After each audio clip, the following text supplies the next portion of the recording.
Hello and welcome back to Afjer Audiobooks. Today, I'll be reading one of my all-time favorite series, starting with Book 1. This is Ranger's Apprentice, Book 1, The Ruins of Gorlan, by John Flanagan. If you want to read more from John Flanagan, his name is spelled Johnflanagan. Trust me when I say that he is a fantastic author. Before we begin, keep in mind that I have little access to editing software and very little experience with editing, so this will definitely not be the best audiobook you've ever heard. Let us begin. Chapter 2. All right, candidates, this way and look lively. The speaker, or more correctly, the shouter, was Martin, secretary to Baron Arnold, and his voice echoed around the anteroom. The 5 wards rose uncertainly from the long wooden benches where they had been seated.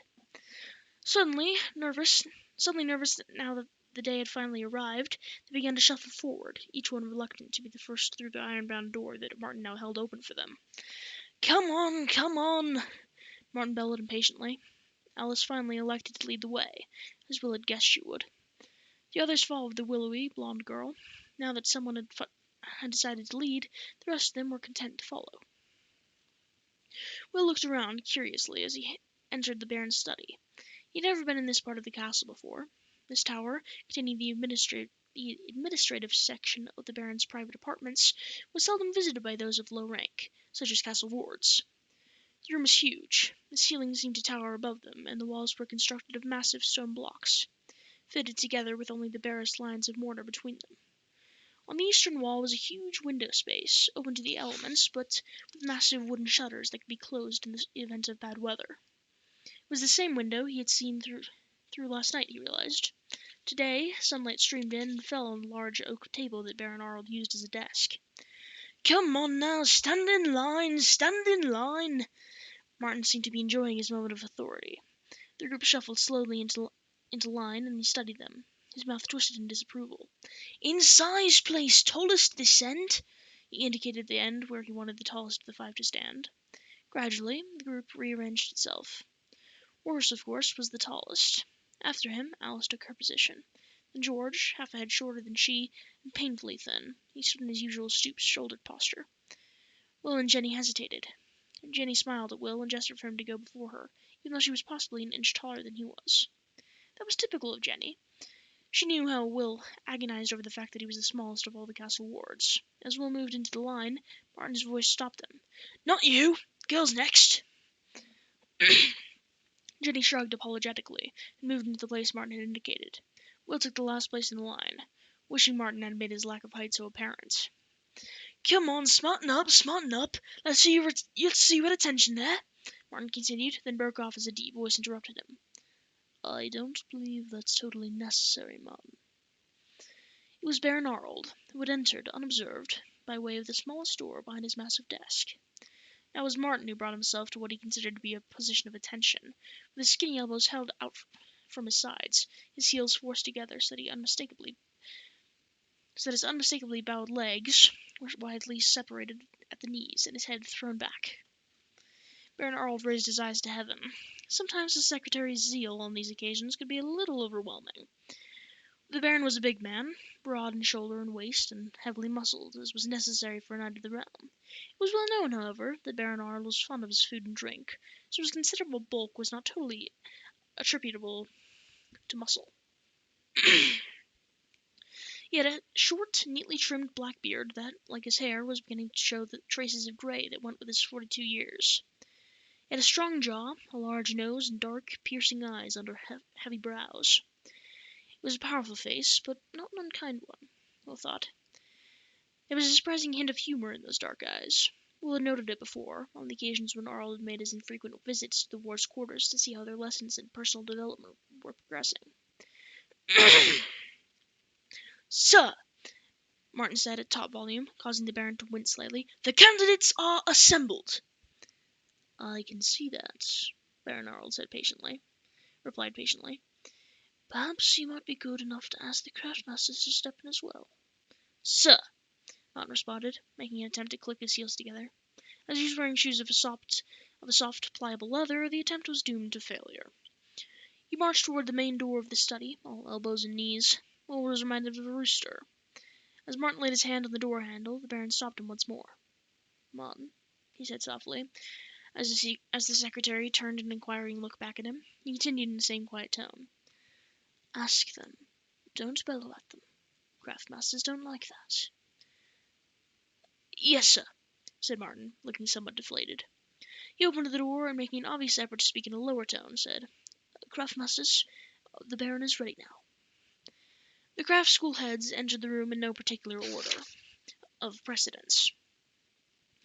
As a group, they admired and respected one another, and so rarely stood on strict ceremonial procedure. Sir Rodney, head of the battle school, came first. Tall and broad-shouldered, like the Baron, he wore the standard battle dress of chain-mail shirt, under a white surcoat emblazoned with his own crest, a scarlet wolf's head.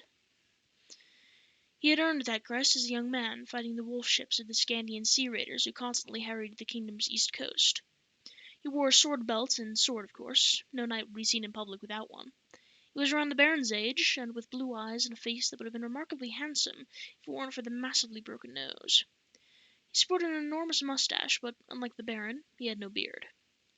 Next came Ulf, the horsemaster, responsible for the care and training of the castle's mighty battle horses. He had keen, brown eyes, strong, muscular forearms, and heavy wrists. He wore a simple leather vest over his woolen shirt and leggings. Tall riding boots of soft leather reached up past his knees. Lady Pauline followed Ulf, slim, grey-haired, and elegant. She had been a considerable beauty in her youth, and still had the grace and style to turn men's heads. Lady Pauline, who had been awarded the title in her own right for her work in foreign policy for the kingdom, was head of the diplomatic service in Redmond. Baron Arnold regarded her abilities highly, and she was one of his close confidants and advisors. Arnold often said that girls made the best recruits to the diplomatic service. They tended to be more subtle than boys, who gravitated naturally to battle school. And while boys constantly looked to physical means as the way of solving problems, girls could be depended on to use their wits.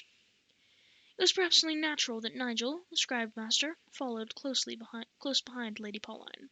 They had been discussing matters of mutual interest while they were waiting for Martin to summon them.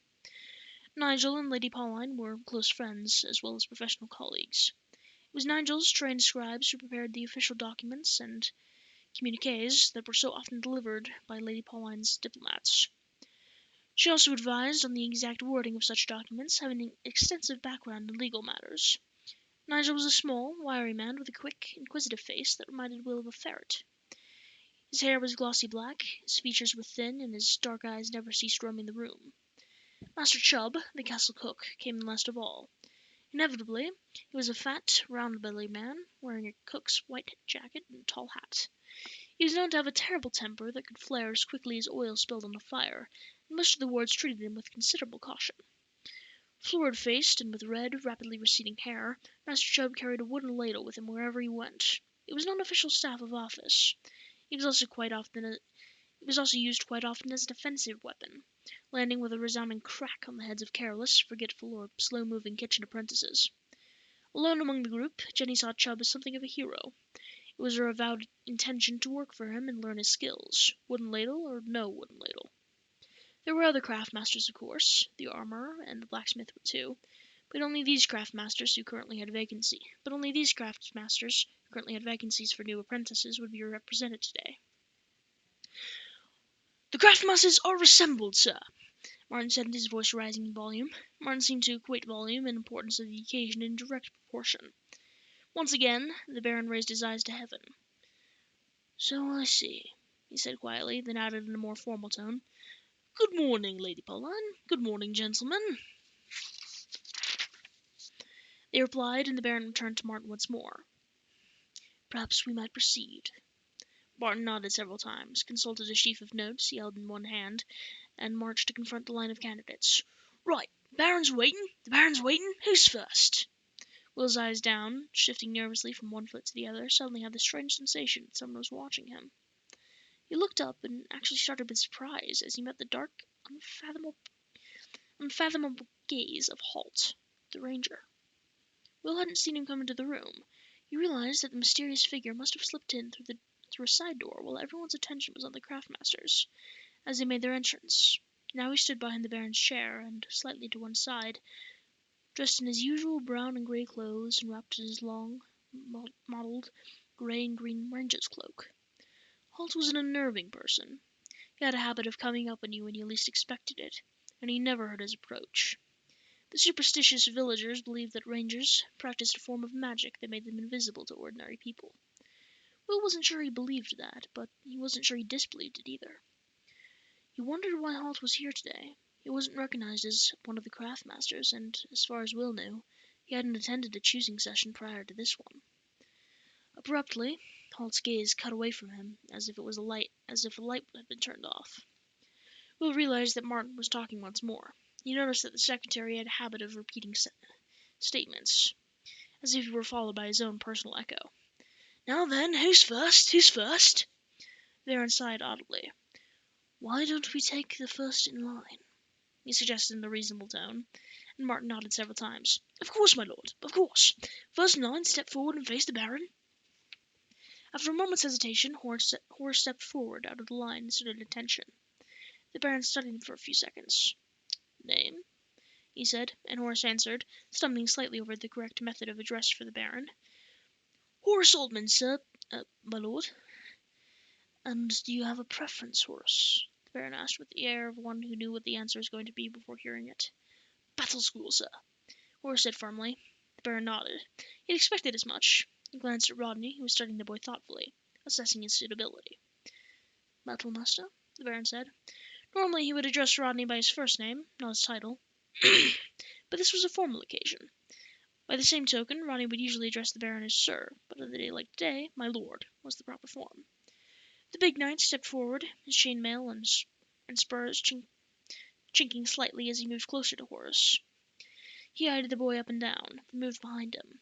Horace's head started to turn with him. "Still?" Rodney said, and the boy ceased his movement, staring straight ahead. "Looks strong enough, my lord, and I can always use new trainees." He rubbed one hand over his chin. "You ride, Horace Oldman?" He looked at a look of uncertainty crossed Horace's face as he realized this might be a hurdle to his selection. "Well, no, sir, I—" He was about to add that Castle Wards had little chance to learn to ride, but Sir Rodney interrupted him. "No matter, that can be taught." The big knight looked at the Baron and nodded. "Very well, my lord. I'll take him for battle school, subject to the usual three-month probationary period." The Baron made a note on the sheet of paper before him and smiled briefly at the delighted and very relieved youth before him. "Congratulations, Horace. Report to battle school tomorrow morning, 8 o'clock sharp."